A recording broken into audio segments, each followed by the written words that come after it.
हे नंतर चालू केलं. नाही, राहू दे.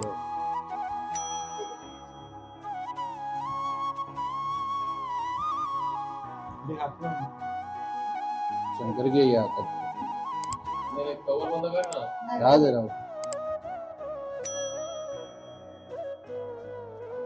ठेव दे बाजू.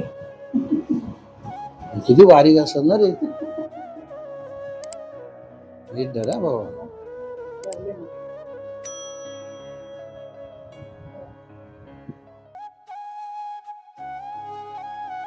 मी जनता दरबारमध्ये सुनील केदारे आपले सर्वांचे सहर्ष स्वागत करीत आहे. महाराष्ट्राच्या पुरोगामी महाराष्ट्रामध्ये या ठिकाणी आपण पाहतो की स्त्री भ्रूण हत्याच्या बऱ्याचशा घटना या ठिकाणी घडत असतात. महाराष्ट्राला नाही देशाला लाजवणाऱ्या घटना अशा घडत असतात. या ठिकाणी स्त्री भ्रूण अर्भक ही तपासणी केली जाते आणि तपासणी केल्यानंतर आईच्या पोटातच त्या बाळाचा गळा घोटला जातो. अशा प्रकारचं चित्र महाराष्ट्रामध्ये बऱ्याचशा सर्वत्र ठिकाणी पाहायला मिळतं. स्त्री जन्माचं स्वागत एवढ्या उत्साहाने कुटुंबामध्ये केलं जात नाही. आणि याचाच एक दुसरी बाजू म्हटली तर शहापूरमध्ये शिंदे दाम्पत्य संतोष शिंदे व रजनीताई शिंदे यांच्यामार्फत या ठिकाणी श्री जन्माचं स्वागत करण्यात येतं. आणि श्री जन्मा ज्या घरामध्ये श्री कन्यारत्न प्राप्त झाला त्या कन्यारत्नाच्या नावावरती या ठिकाणी त्यांच्या माध्यमातून 5,000 रुपये या ठिकाणी त्यांच्या पोस्टामध्ये टाकले जातात. ते कुटुंबाला देखील या ठिकाणी आव्हान करतात की त्याच्यामध्ये भर टाकून तुम्ही ते पैसे पोस्टामध्ये ठेवा आणि 18 वर्षानंतर त्या मुलीला मिळतील अशी तरतूद त्यांच्याकडून केली जाते. आपण त्या दाम्पत्य आपल्या सोबत आहे त्यांच्याकडून जाणून घेऊया कशा प्रकारचं नियोजन आणि कशा प्रकारचं काम यांनी ते हाती घेतलेले. नमस्कार. नमस्कार. आम्हाला सर्वप्रथम सांगा की कशा प्रकारची आपली भूमिका या मागील आहे. भूमिका अशी होती का मागच्या वर्षी रजनीचा दरवर्षी मी वाढदिवस वेगवेगळ्या पद्धतीने साजरा करत असतो. या मागच्या वर्षी असं ठरवलं का जेव्हा बघितलं महाराष्ट्रात जे भ्रूण हत्या होते बऱ्याच मुला म्हणजे लोक आहेत का मुलगी जन्माला आली किंवा त्याच्या अगोदरच बघून बाबा नको मुलगी असेल तर मग माझा पुढचा कसा होईल मुलगाच पाहिजे या पद्धतीने करून बरेच जण मुलीचा स्वागत एक म्हणजे नाराजीने करतात असा दिसला. परंतु आपण जे आपली आई जन्माला आपल्याला घालते ती स्त्रीच आहे. उद्या जर स्त्री जन्मच तुम्ही जर बंद करून टाकला तर पुढं कसा काय होईल.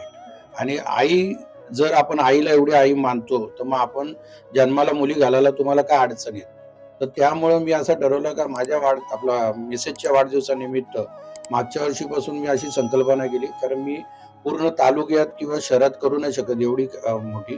तर मी फक्त माझ्या शहापूर मधला माझा जो रजनीचा वाढ आहे वार्ड क्रमांक 17 तिथं जी मुलगी जन्माला येईल त्या वार्डातील त्या मुलीसाठी 5,000 रुपये आपण त्या जाऊन त्या आई वडिलांच्या हातात देऊन का बाबा तुम्ही पोस्टात तिची फिक्स डिपॉझिटमध्ये टाका. आता 5,000 काय मोठी गोष्ट होत नाही परंतु त्या आई वडिलांना पण वाटलं पाहिजे का जर बाहेरचा माणूस माझ्या मुलीसाठी जर एवढे पैसे ठेवतो तर आपण पण थोडीफार काहीतरी तिथं टाकून आणि ते वाढीव त्याच्यात पैसे टाकावे. त्याने काय होतं का त्या मुलीच्या बद्दल पण त्या लोकांना एक मनात आदर निर्माण होतो का बाबा आपली मुलगी आलीने चांगला काहीतरी केला. या निमित्ताने एक होतो का त्या मुलीची चांगल्या पद्धतीने ते वाढ करतात त्यांना पण त्याच्याबद्दल प्रेम निर्माण होतो आणि कोणी परत अशी भ्रूण हत्या करावी नाही त्यासाठी ही योजना आपण चालू केलेली आहे. त्याचबरोबर मी एक योजना अशी चालू केली होती इथं समज माझ्या मिसेसच्या नावाने केली. या ठिकाणी आपण संतोष भाऊ शिंदे यांच्या माध्यमातून जर विचार केला तर ही एक कन्या रत्नाचं स्वागत ही देखील योजना एक ते राबवतात ती स्वागतार्ह आहे. याचबरोबर ज्या वॉर्डामध्ये निराधार ज्या महिला आहेत किंवा पुरुष आहेत त्यांच्या साठी देखील त्यांनी एक योजना केलेली. ती योजना कशा प्रकारची हे त्यांच्याकडून आपण या ठिकाणी जाणून घेऊया. त्या योजनेविषयी थोडंफार आम्हाला सांगा.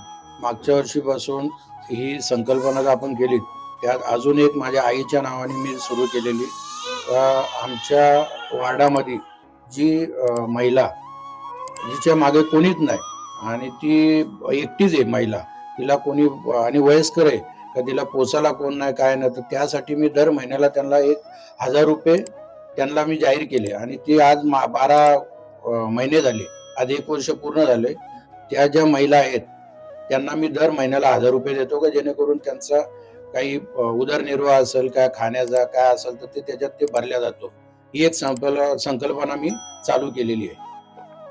शासनाची लाडकी बहीण योजना ही निवडणुकीच्या काळामध्ये आलेली पण त्या लाडक्या बहिणीच्या योजनेच्या पुढे जाऊन त्या ठिकाणी संतोष भाऊ शिंदे त्यांनी एक वयोवृद्ध म्हणजे लाडकी आई म्हणूया आपण त्या संकल्पनेने, की जे वयोवृद्ध आहेत, लाडकी आई किंवा लाडके वडील, ही योजना त्यांच्या डोक्यातून या ठिकाणी निघाली आणि प्रत्यक्ष अंमलामध्ये या ठिकाणी येताना आपण बघतो की 1 वर्ष झालं ते या योजनेवरती अंमल करतायत ना. ह्या कुटुंबांना 1,000 किंवा 5,000 खूप मोठी रक्कम नाहीये, पण त्यांच्या क्षमता म्हणजे आज किती दानशूर व्यक्ती आहेत, तर त्यांनी देखील या संतोष भाऊ शिंदेचा आदर्श घ्यावा आणि अशा प्रकारच्या योजना आपल्या एरियामध्ये राबवाव्या, जेणेकरून या योजनेंना मोठं बळ मिळेल, असा या ठिकाणी आपण आव्हान करूया. आणि संतोष भाऊ शिंदेंनी ही योजना करतायत, त्याचप्रमाणे पुढील त्यांच्या वाटचाली देखील साठी देखील या ठिकाणी आपण त्यांना शुभेच्छा देऊया आणि थांबूया. आणि आपण पाहत राहा जनता दरबार. धन्यवाद.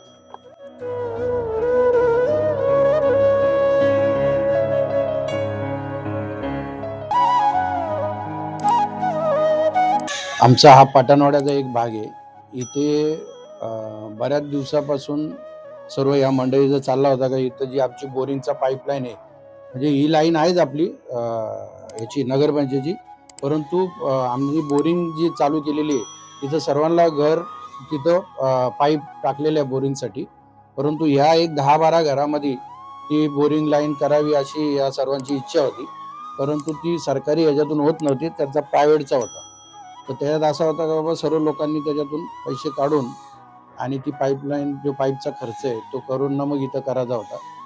परंतु आता रजनीचा 1 तारखेला वाढदिवस आहे, तर मी विचार केला का ती जी काही पाईपलाईनचा खर्च बिर्च होईल तो आम्ही आमच्याकडून हिच्या वाढदिवसानिमित्त करून आणि ती पाईपलाईन यांना खेचून आणि इकडे तो पाणी द्यायचा संकल्प करतोय. आणि तेच त्यांना सांगेल, कारण मागं बऱ्याच दिवसांपासून चाललाय का बाबा काहीतरी, पण यांचा कोणाचा काही दिसत नव्हता.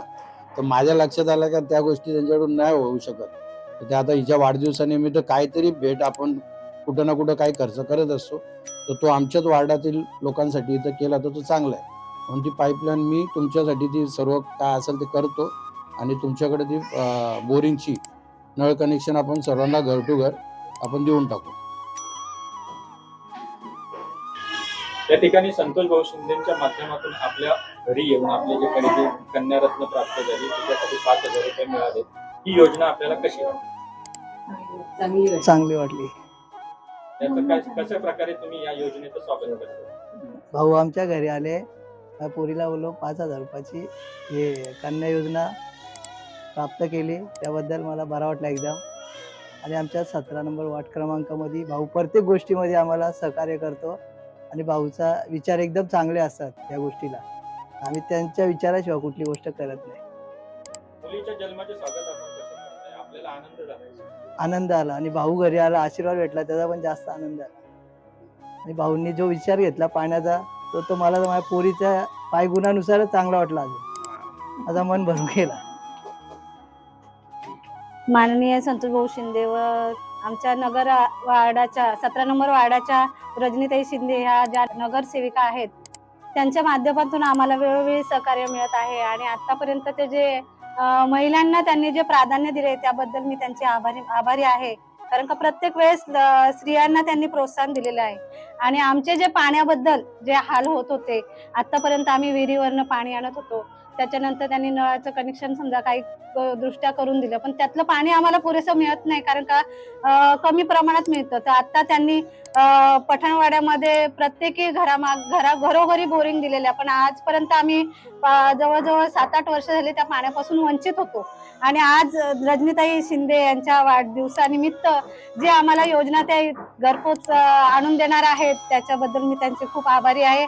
आणि मला या निमित्ताने त्यांचं म्हणजे खूप आनंद वाटतं की कोणीतरी आमच्या पाठीमागच्या घरांचं कोणीतरी दखल घेते. याबद्दल मी त्यांचे आभार मानते आणि एवढं बोलून संपते.